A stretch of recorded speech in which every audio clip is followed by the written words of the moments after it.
Ah, bah vous arrivez au bon moment, j'étais justement en train de commencer la deuxième partie de l'épisode sur les Lego. Si vous n'avez pas regardé la première vidéo qui parle des origines de la marque jusqu'aux années 2000, je vous conseille de le faire.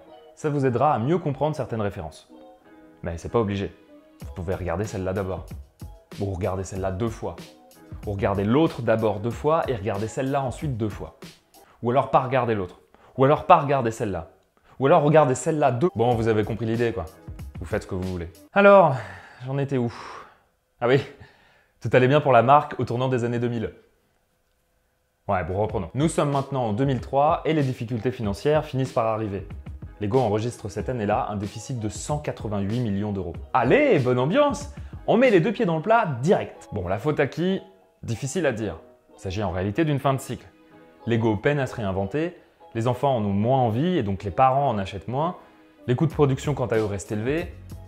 C'est la crise quoi. Et c'est relou, car à l'époque, moi j'étais gamin, donc j'ai pas trop profité de l'âge d'or des Lego. Putain, fait chier. Bref, la marque fait face à de grosses difficultés, et Kjell Christiansen finit par se retirer de la direction de Lego après en avoir pris la tête en 1995 suite à la disparition de son père. Son départ en 2004 marque la fin de la dynastie familiale, puisque c'est Jörgen Fick Knutstorp qui prendra la suite. Il aura pour principale mission de gérer la relance et l'expansion du groupe. Et ça va pas traîner.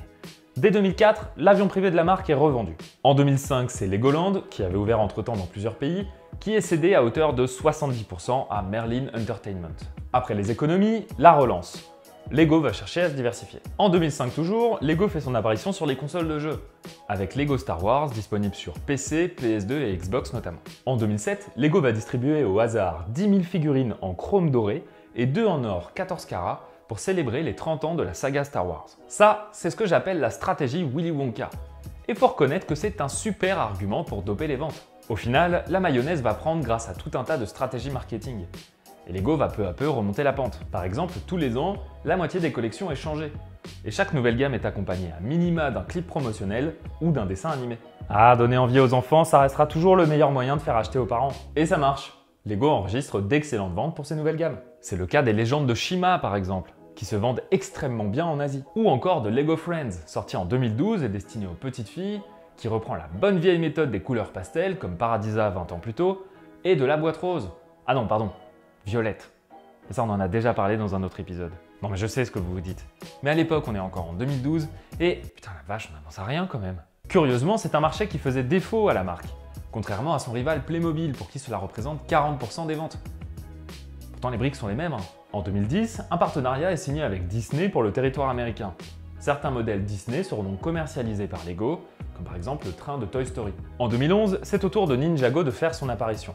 Cette gamme plus connue en Europe a pour but de concurrencer le phénomène Beyblade en proposant des toupies Lego. Par ailleurs, Lego va généraliser l'usage des pneus sur ses différents modèles, à tel point que la production va atteindre les 300 millions d'unités dès 2006. Et en 2012, Lego deviendra même le premier producteur au monde, avec 318 millions d'unités par an, montant même jusqu'à 650 millions en 2014.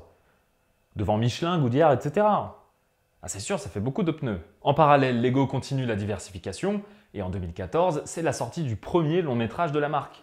Et sa diffusion planétaire va contribuer à l'expansion du groupe. Et avec tout ça, en 5 ans, les ventes de Lego sont triplées. Et les jouets sont désormais disponibles dans 130 pays à travers le monde. Dès le premier semestre 2014, Lego deviendra même le premier vendeur de jouets au monde, devant l'américain Mattel, profitant de l'essoufflement de son produit star, la poupée Barbie. Et ça aussi, on en a déjà parlé. Aujourd'hui, Lego est toujours numéro 1, même si Mattel et Hasbro ne sont pas très loin. L'entreprise regroupe plus de 15 000 salariés à travers le monde et génère un chiffre d'affaires de plus de 4,5 milliards d'euros par an. Donc ça va pas trop mal. En même temps, ce n'est pas si étonnant lorsqu'on sait que Lego produit 36 000 briques par minute et qu'on considère que 7 boîtes sont vendues par seconde dans le monde. Mais où est-ce qu'ils vont ranger tout ça, les gens? Le tout avec une gamme de prix très variable, allant d'une vingtaine d'euros jusqu'à 800 euros. Ça, c'est pour l'édition collector du Faucon Millenium. Ouais, je sais, encore Star Wars. Qui compte 7541 pièces. C'est impeccable pour occuper un confinement, si vous voyez ce que je veux dire. Bon, je crois qu'on peut dire que Jörgen a parfaitement rempli sa mission. C'est donc la tête haute qu'il quitte son poste en 2016, remplacé par le Britannique Billy Pada, qui assurera l'intérim jusqu'en octobre 2017, l'arrivée de Niels Christiansen. Rien à voir avec cela. Et c'est de tout nouveaux défis qui l'attendent, et en premier lieu, le principal défi de notre génération. L'impact environnemental. D'abord, la marque communique sur ses actions de recyclage et de diminution des déchets. C'est bien, Mais ce n'est évidemment pas suffisant lorsqu'on est une usine dont le fonds de commerce est en partie responsable de ça. En 2018, Lego va donc faire un pas supplémentaire en introduisant du plastique élaboré à base de canne à sucre dans la production de ses jouets. Pour le moment, il s'agit du plastique utilisé pour les éléments de décoration, comme des arbres par exemple, mais pas encore de celui utilisé pour les briques. Toujours est-il que l'objectif affiché de la marque est d'arriver à une production totalement durable en 2030. Et 2030, c'est demain. Donc on peut dire qu'il s'agit d'un objectif nécessaire, mais très ambitieux. D'autant plus que le plastique végétal, ça reste du plastique. De mon côté, je serais bien incapable de vous dire comment Lego compte s'y prendre. Mais il va bien falloir trouver une solution, les consommateurs se détournant de plus en plus des composés plastiques. Bah Gerhardt, c'est peut-être le moment de relancer Billofix. Plus largement, c'est toute l'image de l'entreprise qu'il a fallu revoir pour coïncider avec l'époque. En témoigne l'action de Greenpeace qui a milité pour la fin du partenariat entre Lego et Shell qui durait depuis 1966 et qui permettait aux géants du pétrole de figurer en bonne place dans les modèles réduits représentant la ville. Stoppé en 90, puis de retour en 98-99 et 2013-2014, le partenariat est définitivement arrêté et la place de Shell est désormais occupée par Octane, une entreprise fictive créée en 1992. A noter qu'aux États-Unis, Esso et Exxon ont eu le même genre de partenariat. Bon, il n'y a pas que du négatif non plus. Globalement, Lego fait très attention à son image de marque et met l'accent sur bon nombre d'initiatives en tout genre. On peut citer par exemple la gamme Bright Bricks développée en 2019. C'est un set multicolore de 250 briques où les plots représentent les chiffres et les lettres de l'alphabet en braille. Le système Lego, qui permet aux briques d'être assemblées dans tous les sens sur une plaque fine, permet un apprentissage simplifié. Et les briques sont également un atout pour les personnes malvoyantes. Et ça, c'est chouette! On peut également évoquer le rachat et le développement de la plateforme Bricklink, une marketplace spécialement dédiée aux produits Lego d'occasion. Bon, certes, ça favorise le marché de l'occasion, mais ne soyons pas naïfs, c'est aussi un excellent moyen pour la marque de contrôler et réguler ce marché. On peut d'ailleurs les comprendre, puisqu'avec les collectionneurs, Lego est de plus en plus la cible des spéculations. Certains modèles voient leur prix s'enflammer dès l'annonce de leur retrait du catalogue, jusqu'à dépasser parfois le prix d'origine. Évidemment, tout ça est aussi une opportunité formidable pour les faussaires. D'ailleurs, de grosses saisies de contrefaçon ont déjà été faites en Chine, ce qui fait craindre à la marque un parasitage du marché de l'occasion. Bref, de nos jours, Lego n'est plus la simple petite entreprise familiale qu'elle était jusque dans les années 60.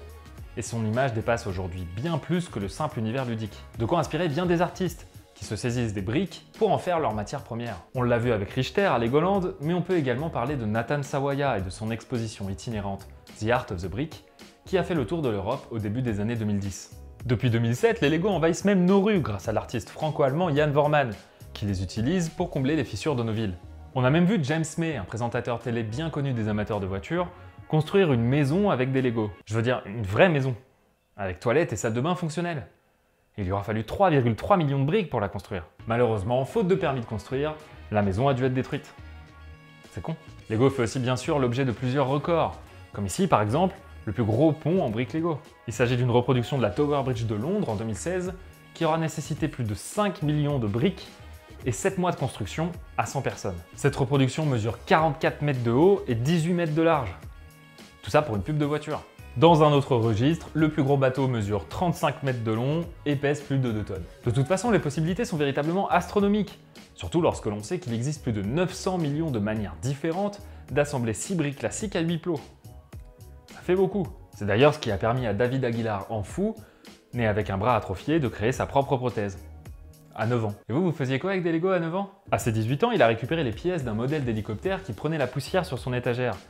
Et il a perfectionné sa prothèse jusqu'à atteindre des résultats surprenants. Pas mal ton système, Godfred. Sa prothèse lui aura donc coûté une centaine d'euros, là où les modèles classiques coûtent plusieurs dizaines de milliers d'euros. Grâce à tous ces passionnés, les Lego n'ont pas fini de surprendre. Et n'ont pas fini d'infuser dans la culture populaire non plus. On a même vu très récemment l'adaptation du programme Lego Masters sur M6.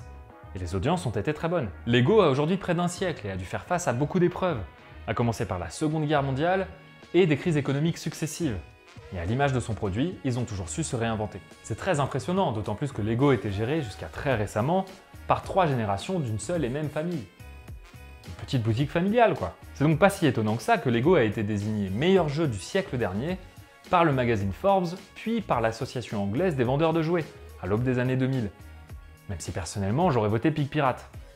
Mais bon, c'est comme ça hein. Certes, la marque n'est pas exempte de tout reproche. Les petits cubes colorés ne sont pas produits au pays des licornes. Le plastique est vraiment un gros problème pour notre société moderne.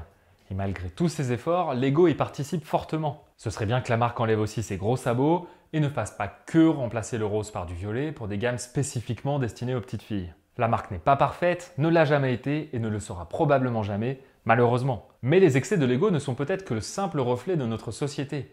Et il n'est pas mauvais de temps à autre de se retourner le miroir. Comme disait Coluche, quand on pense qu'il suffirait que les gens n'en achètent plus pour que ça se vende pas, au final, c'est à vous de vous faire votre propre avis.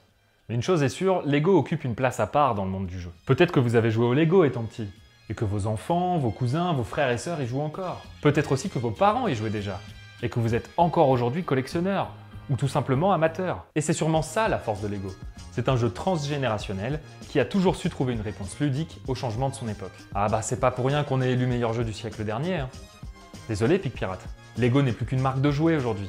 C'est tout un univers qui dépasse de très loin le simple aspect ludique et commercial. Et très franchement, je ne crois pas qu'il y en ait beaucoup des jeux de cette envergure. Tiens, écrivez-moi dans les commentaires si vous en avez d'autres. En tout cas, j'espère que tout ça vous a plu et que vous penserez à moi la prochaine fois que vous tomberez sur une brique. Pensez à son histoire. C'est quand même fou tout ce qu'il a vécu ce bout de plastique. Allez, on a bien rigolé, mais maintenant c'est l'heure d'aller jouer. Salut!